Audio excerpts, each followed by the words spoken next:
বাঙালির শীতকাল মানেই খেজুরের গুড়ের পায়েস হবে না, সেটা কি হতে পারে? প্রত্যেক বাড়িতেই কিন্তু এই বাঙালির খেজুরের গুড়ের পায়েসটা হবে, পিঠা না হলেও পায়েসটা কিন্তু হবে। আর আমিও তার জন্য আজকে খেজুরের গুড়ের পায়েস করার জন্য চলে এসেছি। ফার্স্টেই দুধটাকে খুব ভালো করে জাল দিয়ে বেশ কিছুটা গুড়ের সাথে দুধটা মিলিয়ে রেখে দিলাম। অনেক সময় দুধের মধ্যে খেজুরের গুড়টা দিলে কেটে যায় বা কাজু কিশমিশ দিলে কেটে যায়, সেই জন্য আগের থেকে আমি দুধের মধ্যে কাজু কিশমিশ আর গুড়টা দিয়ে বেশ কিছুক্ষণ ভিজিয়ে রাখি, তাহলে কেটে যাওয়ার ভয়টা থাকে না।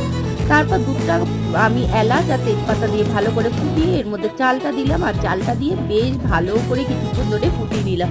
দুধটাও ভালো করে ফুটে ঘন হচ্ছে আর তার সাথে চালটাও ভালো করে ফুটে যাচ্ছে। আর তারপর সমস্ত কিছু ওর মধ্যে দিয়ে দিলাম, কাজু কিশমিশ গুড় সব কিছু দিয়ে দিলাম। আর পাশের বাড়ি কাকিমার ছেলে একটু গল্প করলাম। আর এই দেখো, দেখতেই পাচ্ছ আমার পায়েসের ফাইনাল লুক। তোমরাই দেখে বলো কেমন হয়েছে। আমি এখন পায়েস খাই আর তোমরা ততক্ষণে